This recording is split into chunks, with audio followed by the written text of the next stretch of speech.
नमः महेश्वराय।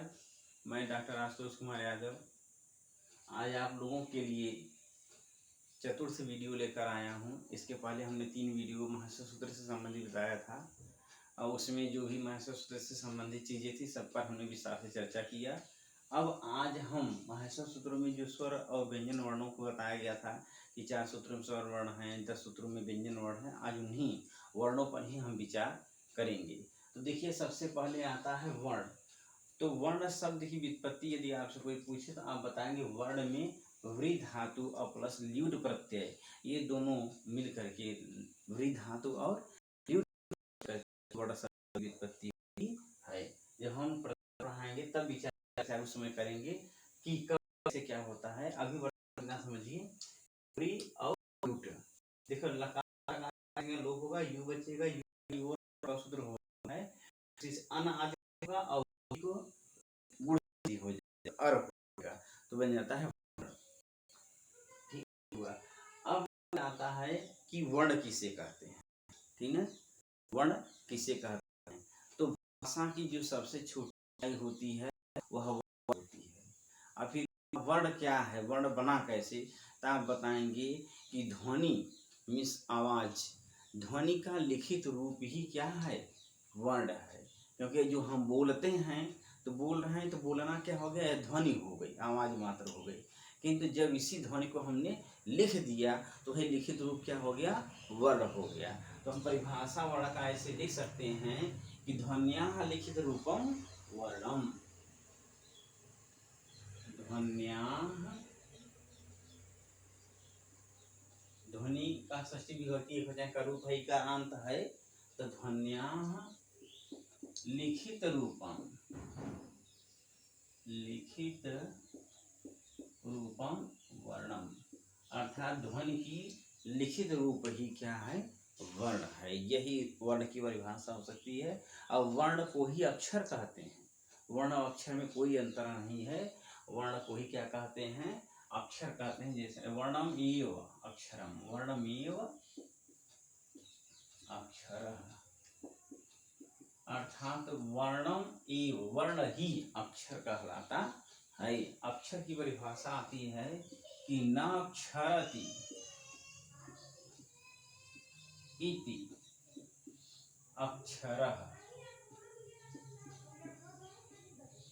ये सब अलग अलग पॉइंट्स हैं, इसको आप परिभाषा के रूप में आप काफी कलम लेकर के बैठिए, जो आपको चीजें अच्छी लगे कि हाँ ये हमारे काम की है, इसको हम लिख सकते हैं, तो आप इसको लिखते हुए नोट्स बनाते चलिए, जो कि आपको बाद में बहुत फायदेमंद होगा। आप दोबारा इसको देख सकते हैं। तो सबसे पहले आता है वर्ण की, वर्ण कैसे बना है, तो आपने बताया कि वृ धातु प्लस ल्यूट प्रत्यय लगाने पर वर्ण शब्द बनता है। अब वर्ण किसे कहते हैं, तो आपने जाना कि ध्वनि का लिखित रूप ही क्या है, वर्ण है। ध्वन्याः लिखित रूपम वर्णम, ध्वनि का लिखित रूप ही क्या है, वर्ण है। अब ये हुआ कि वर्ण और अक्षर में क्या अंतर है, तो दोनों एक हैं, दोनों कोई अंतर नहीं है, इसलिए कहा वर्णमेव अक्षरः, वर्ण ही अक्षर होता है। अब ये हुआ अक्षर क्या है, तब अक्षर की परिभाषा दिया गया कि न क्षरति इति अक्षरः।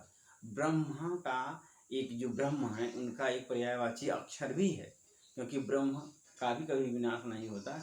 उस ब्रह्म का, ब्रह्मा का नहीं, ब्रह्म शब्द जो परमात्मा है उसका। तो वैसे ही कहा न क्षरति, देखिए इसमें न तत्पुरुष समास हो जाएगा, क्योंकि न प्लस क्षर अक्षर बनता है। जैसे न प्लस सत्य असत्य बनता है, वैसे ही न प्लस क्षर बराबर अक्षर। तो न क्षरति इति अक्षरः, अर्थात जिसका क्षरण या विनाश नहीं होता है वही क्या है, अक्षर कहलाता है। क्योंकि देखिए पूर्व जन्म दादा परदादा भी यही शब्द बोलते चले आ रहे हैं, हम लोग भी वही बोल रहे हैं, आगे आने वाली जनरेशन भी वही बोलेगी। अर्थात वर्ण का, शब्दों का, अक्षरों का, इनका कभी भी विनाश नहीं होता है। रूप, इनकी लिपि चेंज हो सकती है, किंतु ये समाप्त होने वाले नहीं है। क को हम लोग अलग प्रकार से लिखते हैं, अंग्रेज अलग प्रकार से लिखते हैं, चीनी वाले अलग से लिखते हैं, मराठी अलग, गुजराती अलग, सब अलग लिखेंगे, लेकिन होगा वही, मतलब वही होगा। तो वही है। तो ये हो गया आपका अक्षर की परिभाषा। अब इसके पश्चात, अब ये हो गया, कहा कि वर्णों का जब सार्थक समूह वर्णों के का जो सार्थक समूह होता है उसी को क्या कहते हैं, शब्द कहते हैं। और शब्दों का जो सार्थक समूह होगा उसी को वाक्य कहते हैं। वाक्य के लिए श्रुतिगंतम पदम एक पाणिनि अष्टाध्यायी में आता है। तो पहले यहाँ देखते हैं हम। तो ये हो गया, अक्षर भी हो गया। अब आता है कि शब्द किसे कहते हैं। तो शब्द के लिए जो शब्द आता है कि वर्णों का समूह ही क्या कहलाता है, शब्द। लेकिन सार्थक समूह होना चाहिए, निरर्थक नहीं। जैसे ल स म त प ऐसे हम लिख दिए, वहाँ तो भी वर्णों का समूह है। जैसे मान लीजिए हमने क म ल, 3 वर्ण है, क है, म है, ल है। अब 3 वर्णों को जब हमने मिला दिया एक बन गया कमल। तो यह कमल पद एक सार्थक अर्थ दे रहा है, एक पुष्प का बोध हो रहा है, तो इसलिए यह शब्द कहलाएगा। लेकिन अगर हमने लिख दिया लकम, इस शब्द का कोई अर्थ नहीं है, तो यह शब्द नहीं कहलाएगा, इसको हम शब्द नहीं कहेंगे। इसलिए अगर कोई भी पूछे आपसे कि शब्द की परिभाषा क्या है, तो आप बताएंगे कि वर्णों के सार्थक समूह को ही शब्द कहते हैं। वर्ण समूह शब्द। परिभाषा बन जाएगा शब्द का कि वर्ण समूह शब्द, अर्थात वर्ण के सार्थक समूह को क्या कहते हैं, शब्द कहते हैं। ठीक हो गया ना।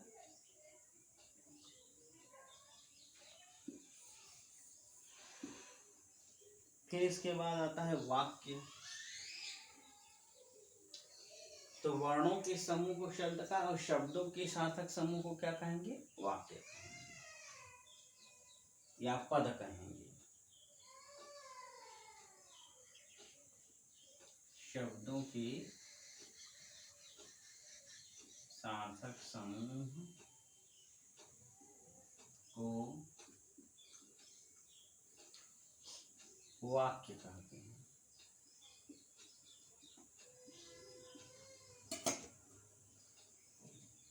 इस वाक्य को बनाने के लिए कहा गया आकांक्षा, योग्यता, सन्निधि, ये बहुत विस्तार होगा, बस आप इतना ही समझिए कि शब्दों के सार्थक समूह को क्या कहते हैं, वाक्य कहते हैं। अब एक चीज और आता है कि भाषा की सबसे छोटी इकाई क्या है, ये भी प्रश्न बनता है कि भाषा की सबसे छोटी इकाई क्या है, तो आप बताएंगे वर्ण। भाषा की सबसे छोटी इकाई क्या है, वर्ण है। भाषायाः लघुत्तमा इकाई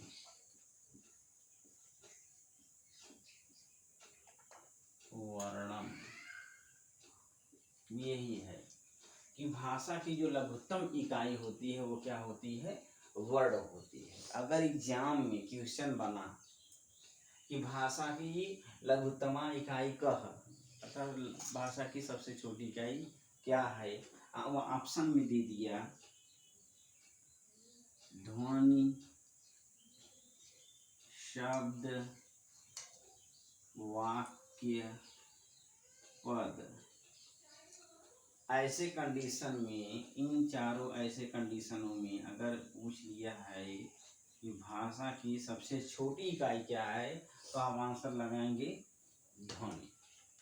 अगर ऑप्शन चेंज कर दिया और लिख दिया वर्ण,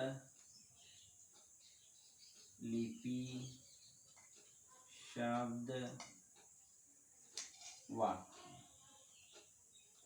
तो आप लगाएंगे वर्ण। अगर ऑप्शन में दे दिया वर्ण, ध्वनि, उभव,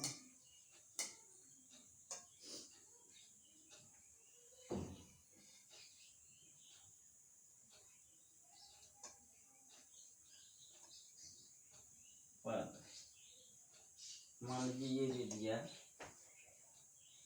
तो भी आप क्या लगाएंगे, तो यहाँ लगा देंगे उभव। दोनों कह सकते हैं, वर्ण और ध्वनि दोनों एक ही मतलब है। लेकिन अगर ये दिया कि वर्ण,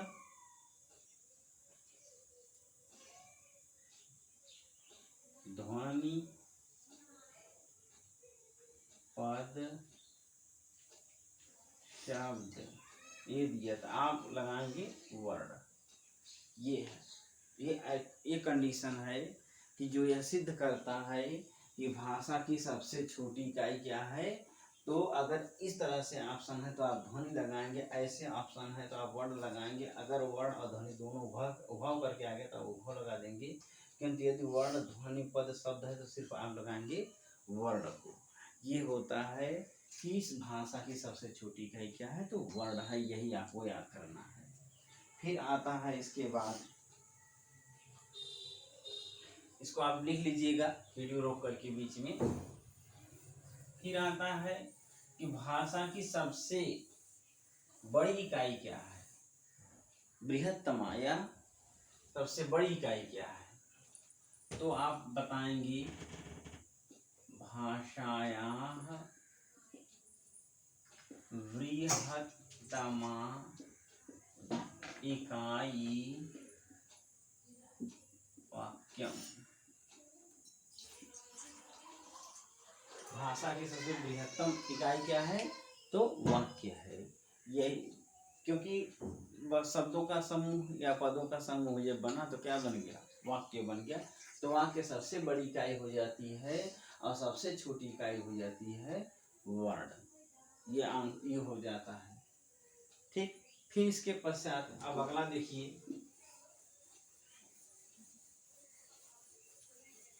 इस तरह से इन चीजों को हम क्लियर कंफर्म कर सकते हैं। अब एक प्रश्न और बनता है कि पद किसे कहते हैं, संस्कृत में पद किसे कहते हैं। इसके लिए इन्होंने एक सूत्र लिखा कि सुप्तिगंतम पदम, सुप्तिगंतम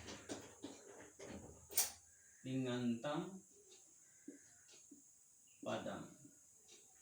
ये पद की परिभाषा संज्ञा प्रकरण में दिया गया है। शुभ और तिंग, इसको हम अलग करेंगे तो बनेगा शुभ प्लस तिंग प्लस अंत, अर्थात शुभ प्रत्यय और तिंग प्रत्यय जिसके अंत में हो उसको क्या कहते हैं, पद कहते हैं। शुभ ये शब्द रूप वाले हैं और तिंग ये धातु रूप वाले हैं। तिंग प्रत्यय तिप्त झी सिद्ध, ये धातु रूप में आप जब क्रियापद में पढ़ेंगे तो धातु रूप में तिंग प्रत्ययों का प्रयोग किया जाता है। और शब्द रूप में शुभ प्रत्यय जो 21 प्रत्यय हैं, ये सब चर्चा करेंगे। धातु रूप शब्द रूप जो आपको पढ़ाएंगे सब बताएंगे। अभी आप समझिए कि जिन के अंत में, जिन पदों के, जिन शब्दों के अंत में क्या होगा, शुभ प्रत्यय होगा अथवा तिंग प्रत्यय होगा, उन्हीं को ही हम पद कहेंगे, अन्यथा हम पद नहीं कहेंगे।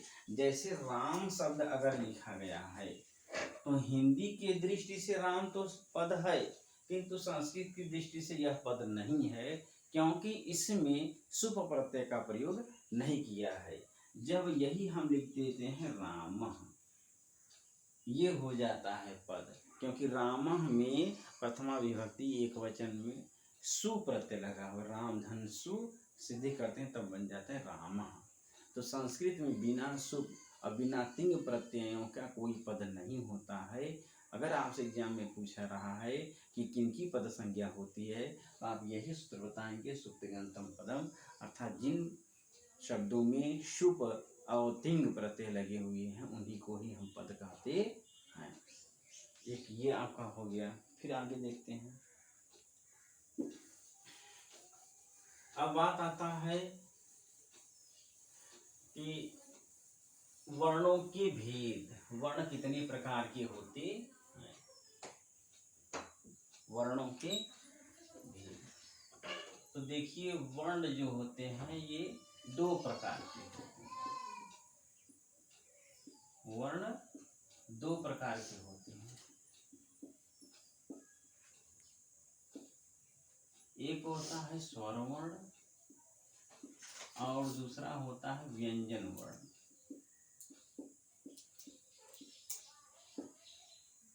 जो स्वर वर्ण कितने हो गए, दो वर्ण हो गए। एक होता है स्वर वर्ण और एक होता है व्यंजन वर्ण। वर्ण के ही दो भेद होते हैं। अब सबसे पहले हम उठाते हैं स्वर वर्णों को। स्वर वर्ण से संबंधित हम विस्तार से चर्चा करने वाले हैं इस वीडियो में। तो आप लोग ध्यान से देखिएगा, सुनिएगा, पूरा वीडियो देखिएगा तब समझ में आएगा, और नोट्स बनाते रहिएगा साथ साथ में ही। अब देखिए किसे कहते हैं। तो स्वरों का एक भाषा आता है स्वयं राजन्ते, स्वयं राजन्ते इति स्वराः, इति स्वराः। यही परिभाषा है कि स्वयं राजन्ते अर्थात जो स्वतंत्र रूप से बोले जाते हैं उन्हीं को हम क्या कहते हैं, स्वर कहते हैं, या किसी के अधीन नहीं होते हैं। इनका उच्चारण हम बिना किसी अन्य वर्ण की सहायता से हम कर सकते हैं। जैसे हमको अ बोलना है, अ के लिए हमको ई उ री री क ख ग किसी की सहायता नहीं देनी होती है। हम अ अपन आराम से बोल लेते हैं। उसी प्रकार से ई, उसी प्रकार से उ। तो जितने स्वर वर्ण हैं वह स्वतंत्र रूप से बोले जाते हैं। इसीलिए इसकी परिभाषा बनती है कि स्वयं राजन्ते इति स्वराः, अर्थात जिनका उच्चारण स्वतंत्र रूप से किया जाए वही कहलाते हैं स्वर वर्ण। ये परिभाषा हो जाता है स्वर वर्ण का। अब स्वर वर्णों की संख्या के विषय में बात आती है कि स्वरों की संख्या कितनी है। तो देखिए, जब भी आपसे वर्ण विचार संबंधित कोई भी प्रश्न पूछा जाएगा तो आप सिर्फ और सिर्फ महाशय सूत्र को आधार बना करके ही आंसर देंगे। किसी अन्य आधार पर आप वर्ण संबंधी किसी भी प्रश्न का आंसर नहीं देंगे। तो देखिए, तो स्वर वर्णों की संख्या, अब संख्या के विषय में चर्चा हम करते हैं। तो स्वर वर्ण महाशय सूत्र के अनुसार कितने हैं, 9 हैं। 9 प्रकार के ही स्वर वर्ण हैं, जिनमें आता है आपका अ, ई, उ, री, ली, ई, ओ, ऐ, औ। यही 9 हैं स्वर अ, ई, उ, री, ली, ए, ओ, ऐ, औ। यही 9 प्रकार के स्वर होते हैं। अब इसमें फिर अलग किया जाता है कि मूल स्वर कितने हैं, दीर्घ या संयुक्त स्वर कितने हैं, या संध्याक्षर स्वर कितने हैं। अब उसका हम फिर चर्चा करेंगे। तो पहला प्रश्न तो अगर पूछा कि स्वर कितने हैं तो आप बता देंगे 9, सीधा सीधा, अब कुछ नहीं करना है। अब इसी को अलग किया जाता है। जैसे देखते हैं, अब पहला आता है कि मूल स्वर या लघु या ह्रस्व या लृज। ये पर्यायवाची तरह से हम आगे चलिए, समानार्थक हैं। चाहे आप मूल स्वर कहिए, चाहे आप लघु स्वर कहिए, चाहे आप ह्रस्व स्वर कहिए, चाहे आप लृज स्वर कहिए, मतलब एक ही है। अब इनकी संख्या कहा कि मूल स्वर कितने हैं, तो आप मूल स्वरों की संख्या बताएंगे 5। कौन है, एक है अ, दूसरा है ई, तीसरा है उ, चौथा है री, और 5वां है लृ। यही 5 मूल स्वर होते हैं, इसके अतिरिक्त और कोई स्वर नहीं है। और जो स्वर बनाए गए हैं उनकी चर्चा हम करेंगे कि आखिरकार फिर अन्य स्वरों की गणना कैसे हुई।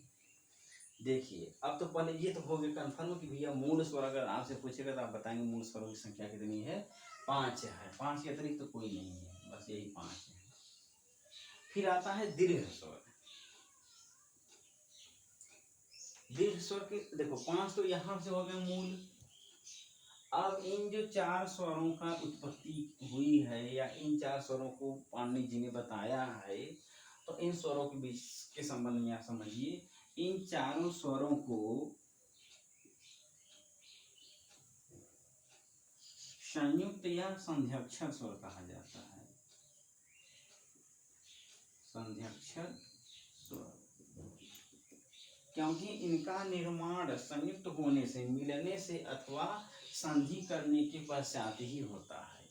इसीलिए इन 4 स्वरों को संयुक्त या संध्याक्षर स्वर कहते हैं। ये भी पूछा जाता है कि संध्याक्षर स्वर कितने हैं, तो आप बता देंगे 4। कौन कौन है, तो देखिए ए है, ओ है, ऐ है और औ है।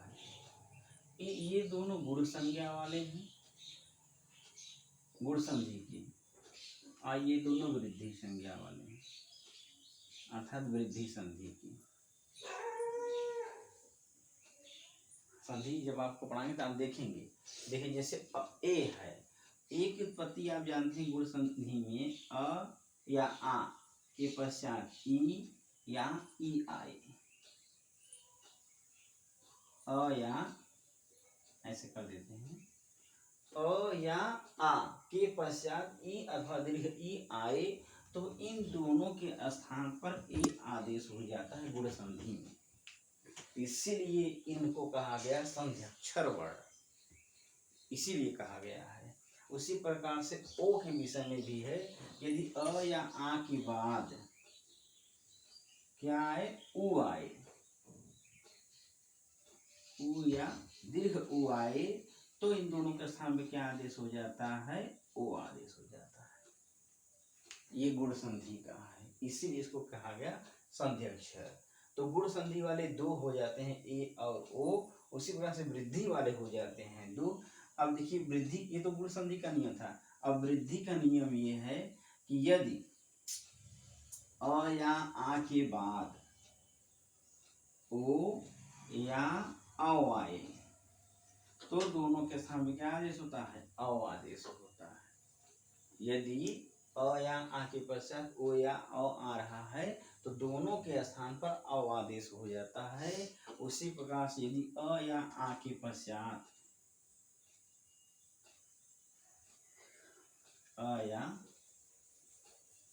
आ के पश्चात ए या ऐ आ रहा है तो इन दोनों के स्थान पे क्या आदेश होता है, ऐ। ये है, इसीलिए इनको कहा गया संध्याक्षर स्वर। तो संध्याक्षर स्वरों की संख्या कितनी है, 4 है। ठीक हो गया ना। अब हम आगे देखते हैं। फिर एक और आपसे पूछा जा सकता है, सजातीय स्वर कितने हैं। सजातीय या समान, तो सजातीय या समान स्वरों के संबंध में यदि आपसे पूछ रहा है, या इसको हम सवर्ण भी कर सकते हैं, क्योंकि आप एक सूत्र पढ़े हैं, अकः सवर्णे दीर्घः। अकः सवर्णे दीर्घः माने सवर्णी आदेश होता है। तो सवर्ण संज्ञक वर्ण स्वर कितने हैं, सजातीय स्वर या समान स्वर या सवर्ण स्वरों की संख्या कितनी है, तो वो भी आप बता देंगे। 4, ये भी 4, ये 5 होगा, ये 4 हो गया। ये 4 कौन कौन से हैं, तो आप जानते हैं अ या आ के पश्चात अ या आ आए तो आ आदेश होगा, उसी प्रकार से ई आदेश होगा, उसी प्रकार से उ आदेश होगा, और इसी प्रकार से री भी आदेश होता है। तो आ ई उ और री, इन 4 की कौन सी संज्ञा होगी, सजातीय संज्ञा होती है।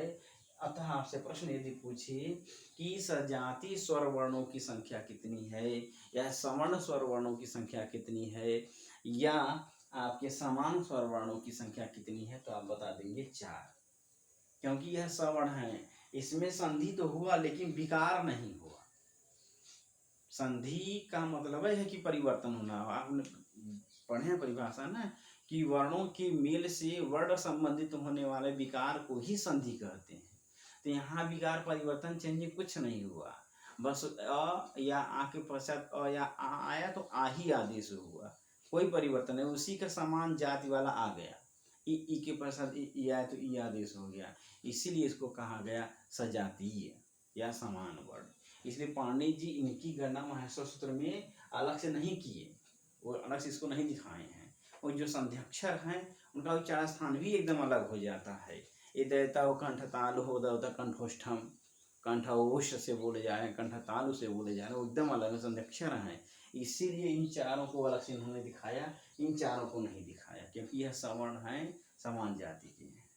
लेकिन अगर एग्जाम में आपसे अलग से पूछ रहा है सजातीय या समान वर्ण कितने हैं, तो आप बता देंगे, अरे स्वरवर्ण कितने हैं, तो आप बता देंगे 4 हैं। संध्याक्षर स्वरवर्ण कितने हैं, तो भी 4 हैं। मूल स्वर कितने हैं, तो 5 हैं। अब आता है दीर्घ स्वरों की संख्या कितनी है, वो हो जाता है 8। ये सब अलग अलग पॉइंट्स हैं। दीर्घ स्वर कितने हैं, तो इसकी भी संख्या हो जाती है 8। ये आपका हाई स्कूल से लेकर के TET, super TET, TGT, PGT, हर जगह कोई भी आप एग्जाम देंगे तो स्वर से संबंधित जो भी प्रश्न आएंगे इससे अतिरिक्त नहीं आने वाले हैं। जो भी आता है इन्हीं से होकर के ही आएगा, इसके अतिरिक्त तो नहीं आएगा। आप देख भी सकते हैं जितना भी एग्जाम आप देखेंगे सब इसी से संबंधित, अब आते जरूर हैं स्वर या व्यंजन वर्णों से संबंधित प्रश्न। अब देखिए दीर्घ स्वर कितने, तो इनकी संख्या है 8। 8 कौन कौन से हैं, तो देखिए हो जाता है आ, ई, उ, दिख रहा है, आ, ई, उ, री, ए, ओ, ऐ और औ। ये 8 हैं स्वर वर्ण जो दीर्घ स्वर वर्ण है। तो दीर्घ स्वर वर्णों की संख्या यदि आपसे पूछा जाए तो हम बताएंगे 8। मूल स्वरों की संख्या पूछा जाए तो 5। मूल स्वर को ही लघु स्वर या ह्रस्व स्वर या लृज स्वर भी कहते हैं। तो लघु या ह्रस्व स्वरों की संख्या 5 है, दीर्घ स्वरों की संख्या 8 है, संध्यक्षर स्वरों की संख्या 4 है, और समान या सजातीय स्वरों की संख्या कितना, या सवर्ण स्वरों की संख्या कितनी है, तो भी 4 है, जो कि सब आपके सामने लिखा हुआ है। आप इसको अच्छे से नोट्स बना सकते हैं। 4 पॉइंट्स हैं, ये बहुत महत्वपूर्ण हैं आपके एग्जाम की दृष्टि से। आप इसको जरूर लिखिएगा और इसको आप सिर्फ चिंतन करेंगे तो अपने आप सब बातें क्लियर हो जाएंगी। हर एक चीज़ का आप अलग अलग स्थिति है, अलग अलग हिसाब से आप इसको याद कर सकते हैं। कोई रटने की जरूरत नहीं, बस आप समझ जाएंगे तो हमेशा के लिए आपको याद हो जाएगा। ठीक हो गया। ये हो जाता है आपके स्वरों की संख्या के विषय में जो भी प्रश्न बनने वाले हैं वह इन्हीं से आने वाले हैं कि स्वरों की संख्या कितनी होती है, तो ये हो जाती है। अब हम आगे चलते हैं। अब एक और प्रश्न बनता है अयोगवाह। अयोगवाह की संख्या कितनी है,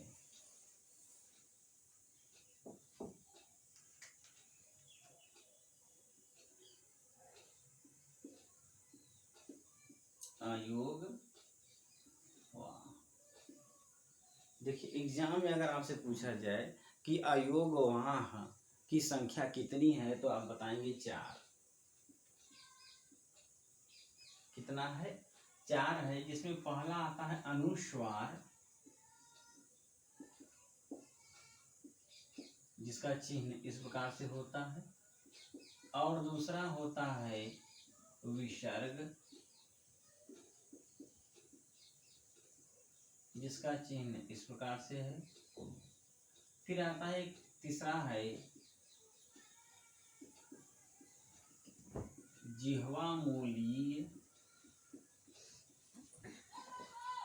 जो कि क के पहले अर्ध विसर्ग के समान चिन्ह होता है और ख के पहले अर्ध विसर्ग के समान होता है, इसी को कहते हैं जिह्वा मूलीय।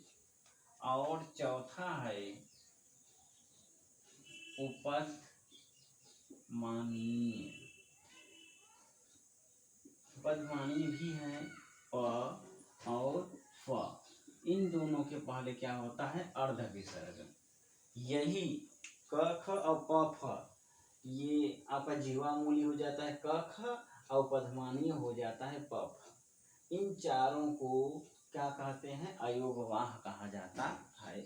अब अयोगवाह मतलब क्या हुआ, पहले इसको समझिए।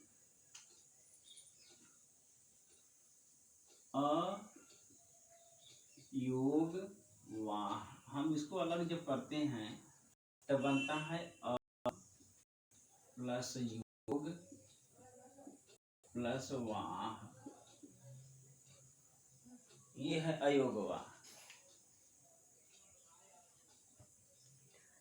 अयोगवाह में देखिए कहा अ शब्द जो होता है नहीं का अर्थ देता है कि बिना योग किए, बिना जोड़े, अमाने नहीं, तो बिना भी अर्थ देंगे कि बिना जोड़े जिनका वहन न हो सके, जिनको हम बोल न सके, जिनको हम कह न सके, उन्हीं को क्या कहते हैं? अयोगवाह कहते हैं। जब तक हम इनको जोड़ेंगे नहीं, जैसे अनुस्वार का उच्चारण करना है तो अनुस्वार हम किसी के साथ बोलेंगे, जैसे रामम, शांतम, घनश्यामम, जब भी अनुस्वार हम बोलेंगे तो किसी के साथ जोड़ेंगे। और वो जुड़ेगा किसके साथ? तो दो जो आपके हैं अनुस्वार और विसर्ग, ये स्वर वर्णों के साथ जुड़ते हैं। अगर ये अलग से पूछे कि स्वर वर्णों में अयोगवाह की संख्या कितनी है, स्वर वर्णों से संबंधित आप बताएंगे तो। यदि पूछा कि स्वर वर्णों से संबंधित या स्वर वर्ण की कितने अयोगवाह है तो आप बताएंगे दो, एक होता है अनुस्वार, एक होता है विसर्ग। कभी भी आप देखिएगा जब भी हम बोलते हैं तो अनुस्वार और विसर्ग हमेशा स्वर से ही जुड़ करके बोला जाता है। जैसे कहेंगे रामम तो म के ऊपर अनुस्वार लगा, तो वह म के अंत में क्या है? अ, तो म में नहीं लगा बल्कि किसमें लगा? अ लगा। देखो जैसे हमने कहा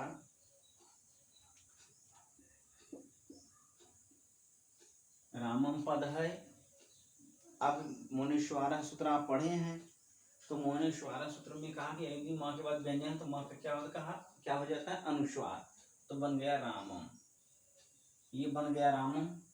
अब रामम को जब हम अलग करते हैं तो बनेगा र प्लस आ प्लस म प्लस अ, फिर आता है आपका अनुस्वार, ये है अनुस्वार। क्योंकि यहाँ क्या था? म था, यही म कहाँ आ गया? इसी अ पे लग गया। तो अनुस्वार हमेशा किस पे रहता है? स्वर पे रहता है। इसीलिए अगर आपसे कोई पूछे कि अनुस्वार और विसर्ग किसके अयोगवाह है तो आप बताएंगे स्वर के हैं।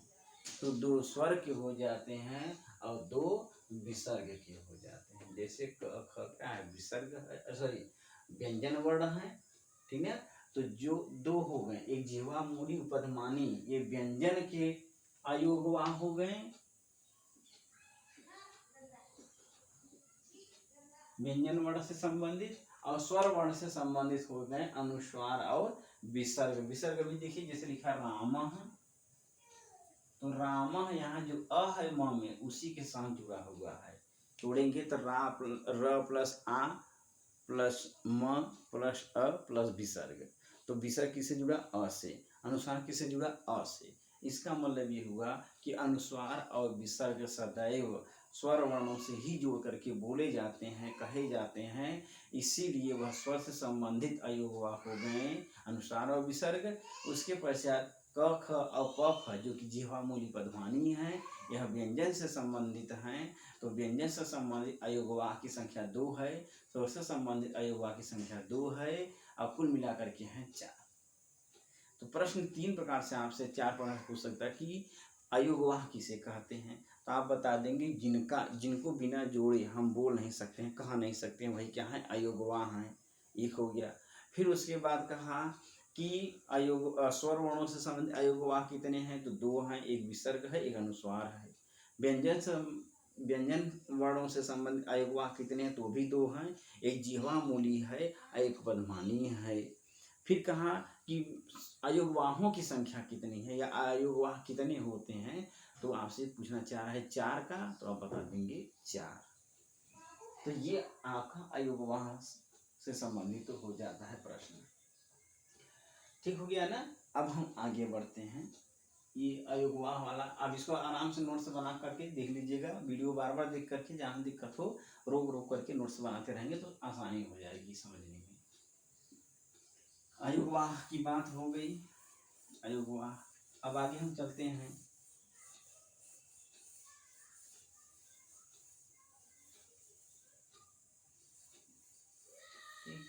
अयोगवाह में कुछ नहीं है, इसने बस इतना ही कहा कि अयोगवाह की संख्या 4 होती है। अयोगवाह का मतलब है कि जिनको बिना जोड़े हम वहन नहीं कर सकते, वहन करना, न मीन्स नहीं, योग माने जोड़े, बिना जोड़े जिनका वाह माने वहन नहीं कर सकते हैं, बोल नहीं सकते हैं, उनको कहा गया अयोगवाह। तो स्वर से संबंधित 2 हो गए, व्यंजन से भी 2 हो गए। अब अयोगवाह के बाद अब आती है मात्रा की बात कि स्वर वर्णों की मात्रा कैसे कैसे होती है, या स्वर वर्ण कितने प्रकार के होते हैं। पहले आता है कि स्वर वर्ण,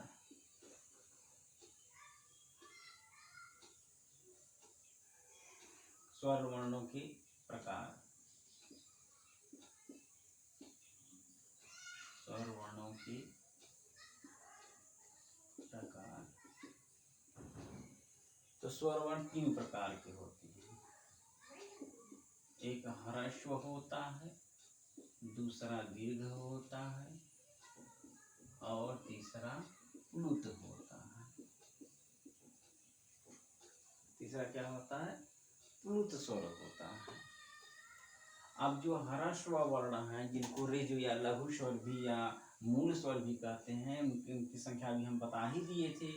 तो उसमें है अ, ई, उ, री और ऋ, यही 5 होते हैं आपके ह्रस्व स्वर। और दीर्घ स्वर है 8। ये कौन कौन से हैं, तो ये हो जाता है आपका आ, सामने लिख दिए हैं, आ, ई, उ, री का दीर्घ नहीं होता है, उसके दीर्घ का अभाव होता है। मतलब कि री जो वर्ण है ये है, इसका दीर्घ नहीं पाया जाता है। इसको आप अच्छे से याद कर लीजिएगा कि री का दीर्घ नहीं होता है।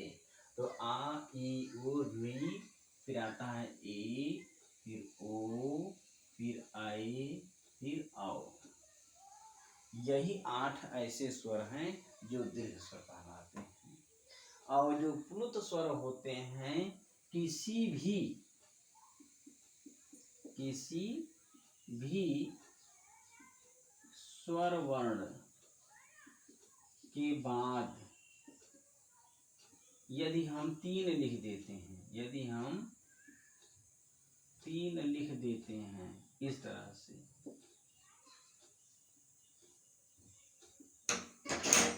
देते हैं, तो उसे प्लुत स्वर कहते हैं। प्लुत स्वर कहते हैं। यदि किसी भी स्वर वर्ण के बाद यदि हम 3 लिख देते हैं तो उसको क्या कहते हैं, प्लुत कहते हैं। जैसे अ है, अ के सामने हमने 3 लिख दिया तो अ क्या हो गया, प्लुत हो गया। उसी प्रकार से यदि हमने आ के सामने 3 लिख दिया, आ भी क्या हो गया, प्लुत हो गया।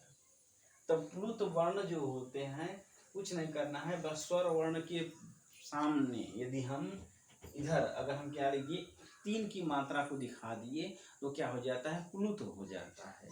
प्लुत स्वर वर्णों का प्रयोग अगर पूछा जाए तो आप बताएंगे वैदिक जो ग्रंथ हैं, ऋग्वेद, यजुर्वेद, सामवेद, अथर्ववेद हैं, वेदों में इनका प्रयोग किया जाता है। और लौकिक साहित्य में सिर्फ क्या होता है, ह्रस्व और दीर्घ, इन 2 वर्णों का प्रयोग किया जाता है। तो अब अगर पूछे कि स्वर वर्ण कितने प्रकार के हैं, तो आप बताएंगे 3 प्रकार के। एक होता है ह्रस्व, दीर्घ और प्लुत। ठीक। अगर पूछा जाए कि वेद में किस स्वर वर्ण का प्रयोग होता है, तो आप बता देंगे प्लुत का होता है। ठीक है। और लौकिक में कौन कौन से होते हैं, स्वर और दीर्घ का, अरे ह्रस्व और दीर्घ का होता है। ठीक है। तो बस प्लुत का इतना ही है कि किसी भी स्वर वर्ण के बाद में यदि हम 3 लिख देते हैं तो क्या बन जाता है, प्लुत। तो ये हो गया आपका ह्रस्व, दीर्घ और प्लुत। यह स्वर वर्णों की संख्या के प्रकार के विषय में हो गया। अब देखिए, अब इसके पश्चात आता है कि ह्रस्व वर्णों का, ये पूछ लेगा अगर आपसे कि ह्रस्व वर्ण जो ह्रस्व, दीर्घ और प्लुत हैं, इनकी मात्रा कितनी होती है।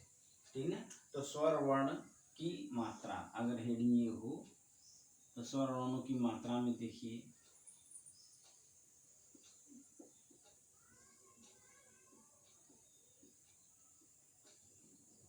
पहले बात मात्रा किसे कहते हैं, ये प्रश्न ये बनता है, आखिरकार ये मात्रा क्या है।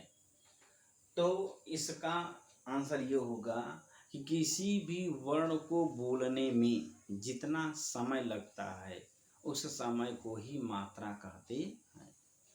किसी भी स्वर वर्ण हो अथवा व्यंजन वर्ण हो, उनके उच्चारण में जितना समय लग रहा है वही समय ही क्या कहलाता है, मात्रा कहलाता है। अब ह्रस्व की कितना मात्रा होती है, दीर्घ की कितना मात्रा होती है, प्लुत की कितना मात्रा होती है, इसके विषय में हम चर्चा करेंगे। तो देखिए जो ह्रस्व वर्ण है,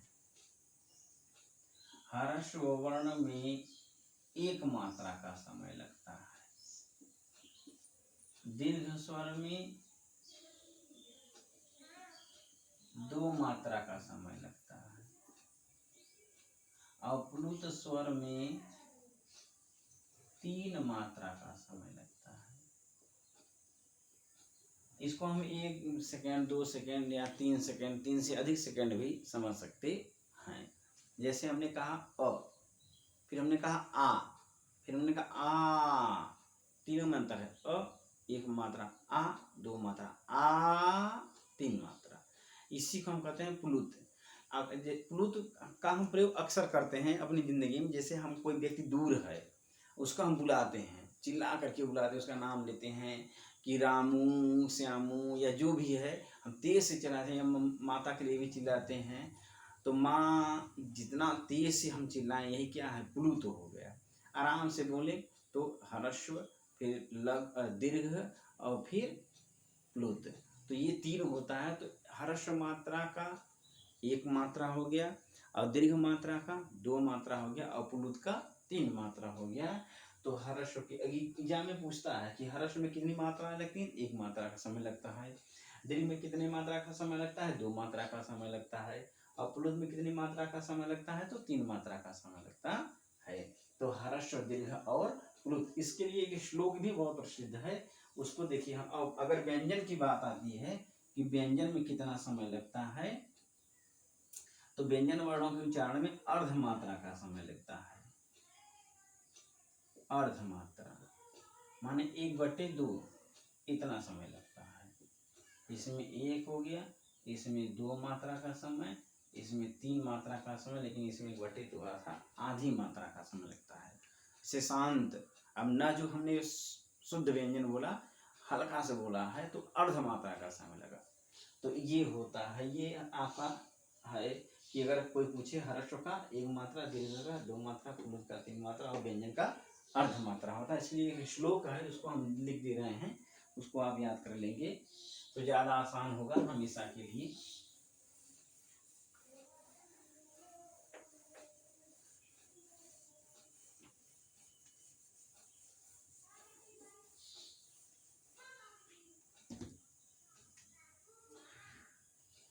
श्लोक है, अनुष्टुप छंद में है, एक मात्रो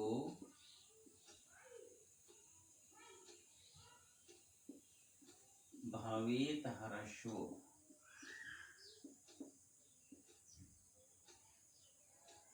एक मात्रो भवेत ह्रस्वो और द्विमात्रो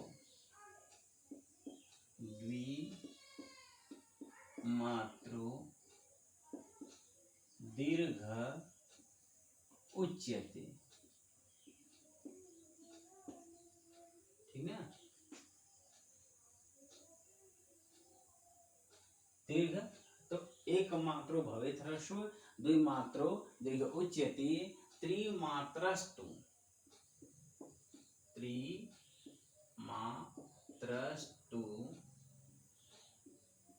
प्लुतो गेयो। ठीक है, त्रिमात्रस्तु प्लुतो गेयो व्यंजनम चार्ध मात्रिकम, व्यंजनम चार्ध मात्रिकम। ये है आपका मात्रा से संबंधित श्लोक है, अनुष्टुप छंद में है। अगर प्रश्न पूछा तो आप, यदि आपको यह श्लोक याद है तो आपसे कभी जिंदगी में गलती नहीं होगी कि किस स्वर की कौन सी मात्रा होती है। देखिए लिखा है, एक मात्रो भवेत ह्रस्वो, अर्थात एक मात्रा ह्रस्व की होती है। द्विमात्रो दीर्घ उच्यते, और दीर्घ की दो मात्रा उच्यते माने कही जाती है। मतलब यहाँ होनी चाहिए, भवेत भवेताम भवेहि विधिलिंग का है रूप ये है कि ह्रस्व का एक मात्रा होना चाहिए और दीर्घ की दो मात्रा कही गई है, और त्रिमात्रास्तु प्लुतो गेयो, गेयो माने जानना चाहिए, गेयः बना है। तो प्लुतः माने प्लुत वर्णों की त्रिमात्रास्तु माने तीन मात्रा, गेयः मीन्स जानना चाहिए। व्यंजनम च अर्धमात्रिकम, और व्यंजन वर्ण, व्यंजन माने व्यंजन वर्ण, च माने और, अर्ध माने आधी, मात्रिकम माने मात्रा वाला होता है। एक एक शब्द आराम समझेंगे। तो कहा कि ह्रस्व अर्थात ह्रस्व स्वर वर्णों का एक मात्रा माने एक मात्रा, भवेत माने होना चाहिए।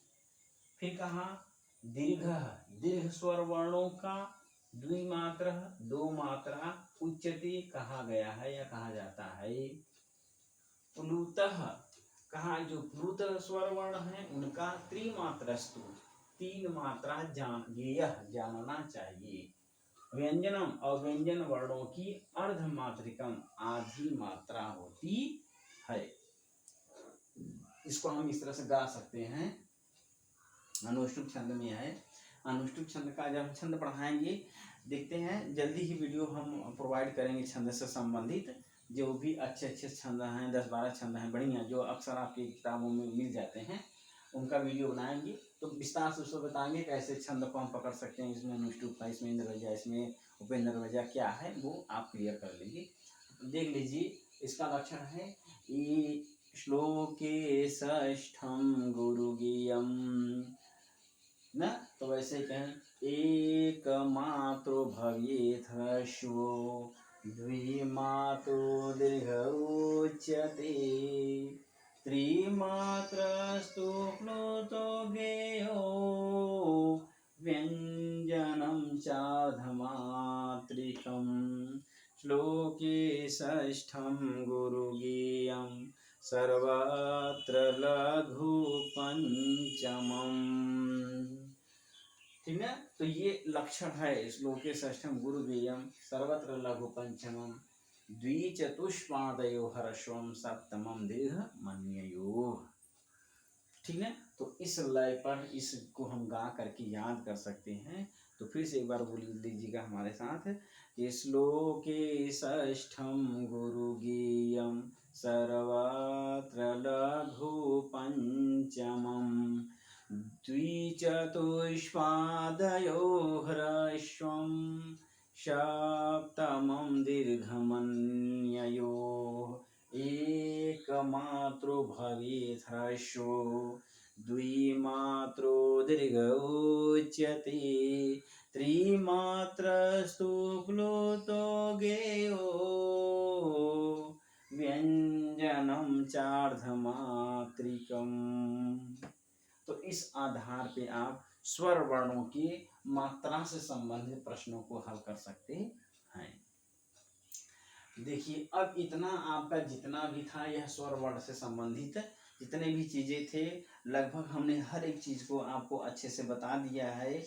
और इसमें से इतने में से ही चाहेंगे तो आपका जो भी प्रश्न है, जो भी इससे संबंधित आपका क्वेश्चन है, वो आराम से बन सकता है।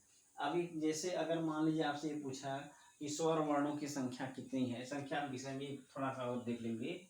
तो अगर ऑप्शन में दे दिया है 9, 10, 12, 13, तो अगर इसमें इन चारों ऑप्शनों में, ठीक है, आपका 9 ही सही होगा, क्योंकि आपको बताना किसके आधार पर, माहेश्वर सूत्र के आधार पर। मान लीजिए ऑप्शन में 9 नहीं दिया और दे दिया 11, 12, 13 और 15। अगर एग्जाम में पहला ऑप्शन दिया 11, दूसरा 12, तीसरा 13 और फिर 15, तो आप 13 लगा सकते हैं ऑप्शन। क्यों लगा सकते हैं? क्योंकि देखिए 5 तो हो गए ह्रस्व वाले, अ, ई, उ, री और री, और 8 हो गए दीर्घ वाले, जैसे आ, ई, उ री ए ओ ऐ और औ। ये तो 8 5 13। वो आपसे 13 वाला ये जानना चाह रहा है, दीर्घ और ह्रस्व को मिला के पूछ रहा है। अगर ऑप्शन में 9 है और 13 है तो कोई दिक्कत नहीं, आप हमेशा 9 ही लगाएंगे। किंतु यदि ऑप्शन में 9 नहीं है तब ऐसे कंडीशन में आप 13 पर टिक लगा सकते हैं। स्वर वर्णों की संख्या के विषय में यह प्रश्न बनता है, स्वर वर्णों की संख्या कितनी है। तो देखिए जितना भी था लगभग हमने सारे स्वर वर्णों पर विस्तार से चर्चा कर दिया। इतने से ही आप चाहे हाई स्कूल में हो, चाहे 9 में हो, चाहे 10 11 12 BA या कहीं भी आप एग्जाम देने जा रहे हैं, इतने से ही प्रश्न पूछे जाते हैं। फिर से विस्तार शांत कट में हम समझ लेते हैं कि स्वर वर्ण, पहले वर्ण क्या है, तो वर्ण की व्युत्पत्ति हुई व्री धातु से ल्यूड प्रत्यय लेकर के वर्ण बनता है। वर्ण किसे कहा, तो उन्होंने कहा कि ध्वन्या लिखित रूपम वर्णम, अर्थात ध्वनि के लिखित रूप को ही वर्ण कहते हैं और वर्ण को ही अक्षर कहते हैं। अक्षर की परिभाषा बना कि न क्षरति इति अक्षर है, अर्थात जिसका क्षरण या विनाश नहीं होता उसको अक्षर कहते हैं। ये हो गया वर्ण। अभी हुआ वर्ण कितने प्रकार के, 2 प्रकार के हैं, स्वर हैं और व्यंजन हैं। स्वर किसके कहते हैं, तो स्वयं राजन्ते इति स्वराः, जो स्वतंत्रता से, जो बिना किसी की सहायता से स्वतंत्र रूप से बोले जाते हैं उनको स्वर कहते हैं। फिर आता है स्वर के कितने प्रकार हैं, तो स्वर 3 प्रकार के होते हैं, ह्रस्व दीर्घ और प्लुत। तो ह्रस्व कौन से हैं, ह्रस्व को और किस नाम से जानते हैं, तो ह्रस्व को हम मूल स्वर कह सकते हैं, लघु स्वर कह सकते हैं, ऋज स्वर कह सकते हैं, तो आह्रस्व स्वर कह सकते हैं। इनकी संख्या है 5, अ ई उ री और ऋ। ह्रस्व स्वर का उच्चारण कितना समय लगता है, तो 1 मात्रा का समय लगता है। फिर आता है दीर्घ स्वर, दीर्घ स्वर हैं 8, आ ई उ री ए ऐ ओ औ, ये 8 होते हैं दीर्घ स्वर। इनके उच्चारण कितना समय लगता है, 2 मात्रा का समय लगता है। फिर आता है प्लुत स्वर, किसी भी स्वर के सामने हम यदि 3 लिख देते हैं तो बन जाता है प्लुत। और प्लुत का उच्चारण स्थान, प्लुत का जो मात्रा होता है वह 3 मात्रा का होता है और इसका प्रयोग कहाँ होता है, वेदों में होता है।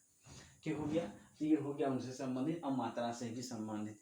व्यंजन की कितनी मात्रा होती है, तो आधी मात्रा होती है, जैसा कि हमने सामने लिख दिया है। वर्ण कितने, वर्णों की संख्या कितनी है, तो महर्षि सूत्र के अनुसार हमेशा 9 है। अगर ऑप्शन में 9 नहीं है, 13 है तो 13 आप लगा सकते हैं। यदि 9 13 दोनों है तो 9 ही लगाएंगे, 13 कभी नहीं लगाएंगे। फिर आता है संध्याक्षर, यह संयुक्त स्वर कितने हैं, तो वो 4 हैं, ए ऐ ओ औ। ए और ओ गुण संधि वाले हो गए और ऐ औ ये वृद्धि संज्ञा वाले हो गए दोनों में।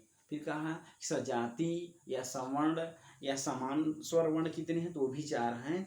कौन कौन से हैं, तो आ ई उ और रे, यही 4 होते हैं आपके समान स्वर। ठीक ना, इतना जितना भी है इतने में ही सब आपका आ जाएगा।